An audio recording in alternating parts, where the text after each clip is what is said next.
That there was the opening to the very first Pikmin game. The Pikmin soundbite paired with the Nintendo logo has become pretty iconic over the years and was used again for the opening of Pikmin 2. One unique thing about Pikmin 1's opening, however, is that it won't always be the Pikmin soundbite when you boot up the game. The game actually has 4 different sound effects I can play. The first one is the Pikmin soundbite we all know and love with a 96.118% chance of playing on startup. The next 2 both have a 1.563% chance of occurring, and they are also soundbites of the Pikmin. The final one has a 0.759% chance of occurring, and it is vastly different from the previous ones. While the previous 3 were cute Pikmin noises, this one is a random voice sample of some guy muttering a random noise in a very deep voice. Why is this here? I don't know. It would probably be a bit unsettling as a kid if you booted up Pikmin 1 and were immediately greeted by an unknown man yelling at you the second you tried to play the game. This brings us to the main topic of the video, secrets and Easter eggs throughout the Pikmin series. Pikmin has had quite a lot of strange secrets hidden throughout the game, and this video will be discussing the vast majority of these. I always liked finding these while playing the game, as they just gave you something to do when you don't want to play the game like a normal person, and they had quite a lot of personality to these games. Anyways, before we delve into these, be sure to subscribe for high quality Pikmin videos weekly. Continuing where we started with Pikmin 1, everybody knows that this game has a good ending and a bad ending. You get the good ending if you get all 30 parts, and the bad ending if you don't get the required amount of parts in time, but what you may not know is that the game has a third ending, that being the mediocre ending, and it is relatively out of the way. I said to get the bad ending you need the required amount of parts, but that amount is not 30. There are 25 parts you need to beat the game and 5 parts that are optional. The 5 optional parts being the massage machine, Nova Blaster, secret safe, space float, and UV lamp. The game never really tells you about this ending or that there are optional parts. The only clue you're given is after you finish a run, the results screen will have the 5 parts in a different colour. If you decide to get this ending, you have to get all 25 parts and then get to day 30, which means mostly a large section of gameplay that is spent exiting days until you reach day 30. With an ending that is so hidden and out of the way, you'd think it would be worth getting, but it's called the mediocre ending for a reason. The entire ending consists of Olimar getting in his ship, a shot of the Pikmin watching him fly away, and then he just leaves and the game rolls the credits. Marge, I'm confused. Is this a happy ending or a sad ending? It's an ending, that's enough. I guess the idea of a middle ending and optional parts sounds cool, but in practice you'll never see this, and it's never worth going out of your way to see either. Unlike Pikmin 1, the opening of Pikmin 2 doesn't contain any randomized jingles. It's always the same Pikmin soundbite. No matter how many times you reset the console, you won't hear any ominous men yell at you. The closest thing here is that sometimes the logo gets flooded with Pikmin PNGs, there's occasionally only one type of Pikmin displayed, and sometimes a purple Pikmin knocks everyone off the logo. These are all pretty common. Once you are past the Nintendo logo, there are actually surprisingly quite a lot of things to do on the title screen that the game never explicitly tells you about. It's actually an extremely interactive and entertaining part of the game, believe it or not. If you press R or minus depending on the console, the Pikmin will form the Nintendo logo. L and minus make them reform the Pikmin 2 logo. If you press Y2 or R, you can spawn in an iridescent flint beetle, and if you press X1 or L, you will spawn in a Bulborb. This would be cool enough on its own, but you can actually control both enemies using the C stick or D-pad, and Z or ZL makes the Bulborb bite and kill Pikmin. You can completely wipe the screen using the Bulborb if you are determined enough. These are all cool and relatively well known, but what is not well known is that there is an exclusive title screen command specific to the Japanese release of Pikmin 2 on the Wii. If you stay long enough on the title screen of Pikmin 1 and 2, you get a tutorial cutscene unless you are playing on the Nintendo Switch, because they aren't on there as Nintendo couldn't be bothered spending 20 minutes re-recording them for the port. Thankfully that's the only issue in the flawless Switch port of Pikmin 2. Anyways, the Japanese Wii versions added additional ones containing the respective songs of Ai no Uda and Tane no Uda. If you're on the Pikmin 2 title screen and hold down 1 and 2, you'll be guaranteed to see the Tane no Uda video when it loads in.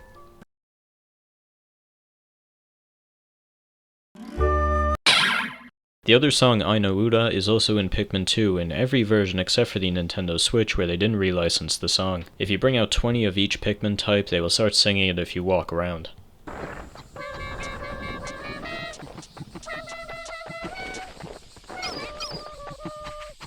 They do the same in Pikmin 3, but they sing the title theme of that game instead.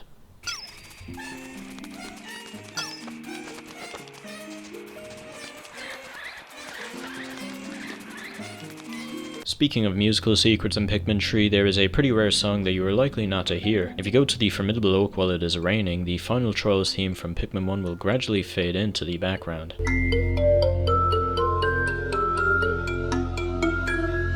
This requires that you visit the oak for a second time and have it start raining, which is random. It is easy to miss, but it's not that rare either. I know about this one because I encountered it accidentally while playing the game normally. If you also walk around the map with all 3 captains and no Pikmin, they also start to sing what I presume is the national anthem of Kopai.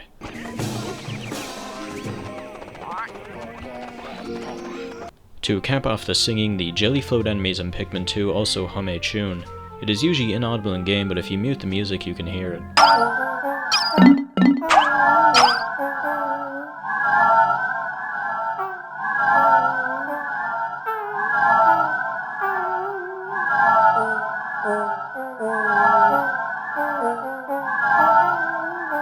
Before I continue, I want to give a quick shout out to our channel members: Marty Moo, Akai the Chirper, Carbonated Blood, Yubel, Tucker, Zack Attack, Pastable7, Heshiok Fazla, Jika Tick, Textix Extreme, Fiddlebird Fitzgerald Von Twiddlenuts, Mandel, Breadbug Gaming, Xenon, B2 Beldroid, Jello John here, Shirano Waifu, Schwilliam, Dr. XD Bodox 2, Lopier Link, Love Train, Mr. Pikmin, Bullblacks, Lunar Lennon, Brainy, Skitterleaf, and Horse Temple. Their support is greatly appreciated. Anyways, back to Pikmin 1 and 2, a thing that these 2 games have that the modern Pikmin games don't is map progression. Basically, the more time you spent playing the game, the more stuff would happen to the map. New enemies would spawn in, sheargubs would come and destroy bridges that you had built, and it was fleshed out concept in these games. It's mostly absent in modern games, unfortunately. In Pikmin 4, the enemies don't even respawn, leaving all the maps feel like wastelands filled with corpses after you've beaten them. This feature allowed for there to be secret enemies in Pikmin 1 and 2. Pikmin 1 did this the most. They aren't really that secret anymore, but they're still cool. The most well known is the Smoky Progg, an optional boss who is available from days 1 to 15 in the distant spring. Really iconic boss, and is probably the most well known secret in this series, to the point where he basically isn't a secret. A slightly less known fact about this boss is that you can kill it immediately by cracking the egg. You don't get the 100 Pikmin seed by doing this, however. The impact side also has 2 optional bosses, those being the Gulix and Mamuda. The classification as a boss is questioned. The Mamuda is generally not considered a boss, but the Gulix usually is considered a boss. But there are some people that think both are bosses, or that both aren't bosses.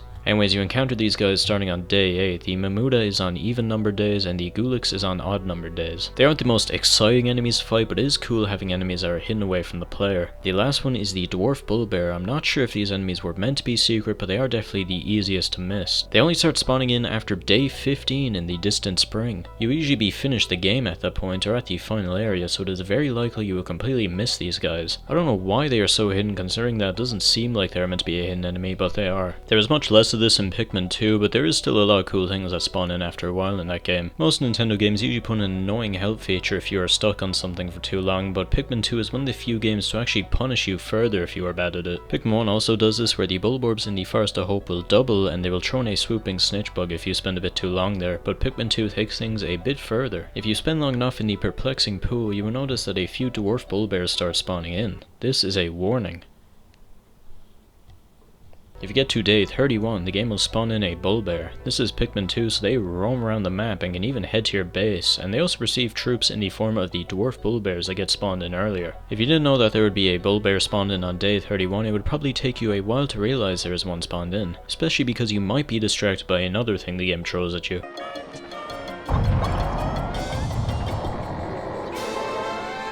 Yes, the game also drops a beady longlegs on you, quite punishing. If you decide to go to the Wistful Wild on day 31, however, you will be greeted by a more pleasant surprise, that being the Ujidani. These are a secret enemy that only show up every 30 days. They first spawn in on day 1, but you can't get to the Wistful Wild on that day. They're the only enemy not to be logged in the Piclopedia, but they do have an e-reader card. While most things that get spawned in after a while are punishing, these guys are actually helpful, as they will drop a large amount of spicy and bitter sprays, and they also respawn when the map is refreshed, allowing for you to accumulate a large portion of sprays. They are not harmless, as they will attack you with poison. We had never seen or heard of this enemy ever again since Pikmin 2, and we still don't even have an official English name for them. Anyways, I mentioned the beady longlegs in Pikmin 2 earlier, and there is actually meant to be an Easter egg with these guys as well. Originally, if you kill one that carried no treasure, they would unleash a swarm of spectralids. This looks pretty cool, but was cut due to memory restrictions, as if they did this in the perplexing pool, the game would crash due to a memory overload caused by the additional objects. There's a similar thing with the raging longlegs that is still in the game, but it is less pleasant.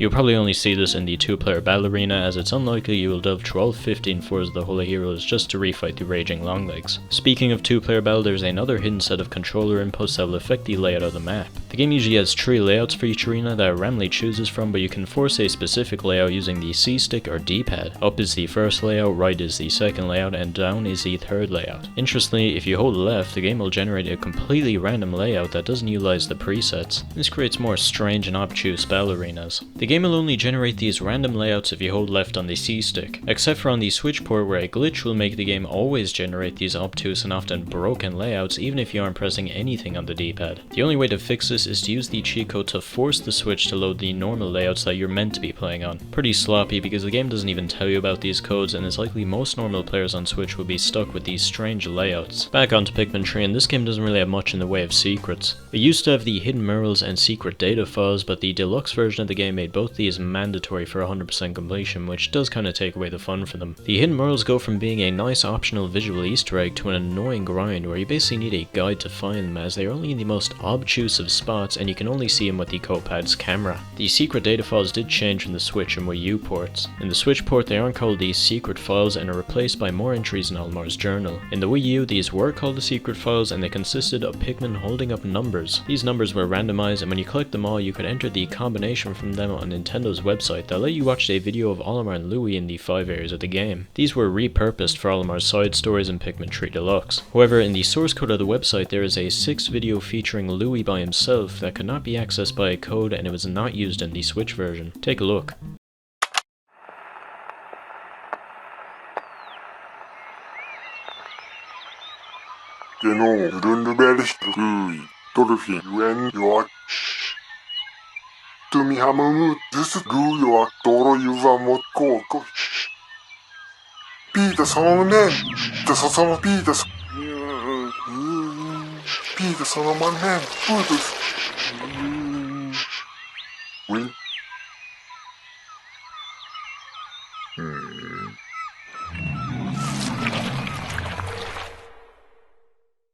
Pretty interesting. I'm not sure why they never released it officially after fully rendering it. The final secret in Pikmin 3 is less of an intentional secret and more of a really obfuscated mechanic that is never spoken about or explained, revolving around wing Pikmin. If you have over 66 Pikmin on the field, wing Pikmin will carry things slower. If you have 66 or less, they will carry at their full speed. And this is a good thing to know, but the game never tells you this, and you won't find out by yourself, because why would you never not have 100 Pikmin in normal gameplay if there was seemingly no consequences? It's such an obtuse mechanic that doesn't really make sense, to the point where it probably shouldn't have been included at all. Back onto the final secret for Pikmin 2. Pikmin 2 had 2 composers, Hajime Wakai and Kazumi Totaka. The important one here is Totaka because he has a trend of hiding a hidden song in his games he composes, known simply as Totaka's song. After you 100% complete a cave, if you wait at the finished results screen for around 3 minutes, the song will occur.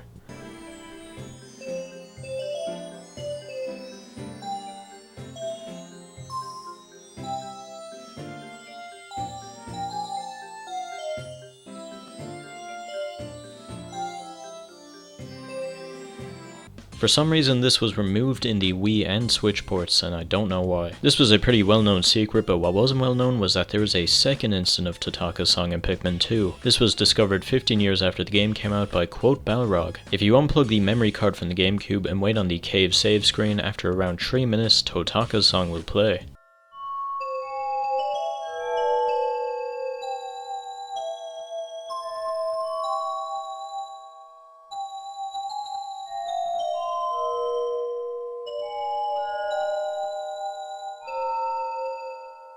This probably went under the radar because Totaka's song is usually only played once in a game, not twice, and nobody thought to look for another instance of the song because why would there be another one? Balrog only found this by accident as he just happened to have the save screen idled while he was doing something else. I'm pretty sure this wasn't outright removed from the Wii and Switch ports, but due to the game auto-saving and those consoles not having a memory card to unplug, it is basically inaccessible. If you have full console storage so that Pikmin 2 can create a save file, it might be possible to get it on the Wii and Switch, but I've never seen anyone try it. Finally we have Pikmin 4, which barely has any secrets. secrets. If you play as Ochi and talk to any NPC, you will get a specialized dialogue of that character talking to Ochi. Another thing is because of every non-major character using the same presets are used in the character maker, if you go to the barista and wear the skin of an NPC, they will react to it. Their reactions are usually just surprised that you look like them. Pretty cool that the devs went through a bit of extra effort to write some additional dialogue for these situations. Anyways, that concludes the secrets and Easter eggs of Pikmin. It was fun looking at these. It's nice that the devs just put in some random things that most people aren't going to see while playing the game. As I said, it adds a bit of personality and charm to them. Let me know in the comments section what secret was your favourite, or if I missed a secret that I should have talked about. Anyways, if you don't hit that subscribe button, this video will have a mediocre ending just like Pikmin 1.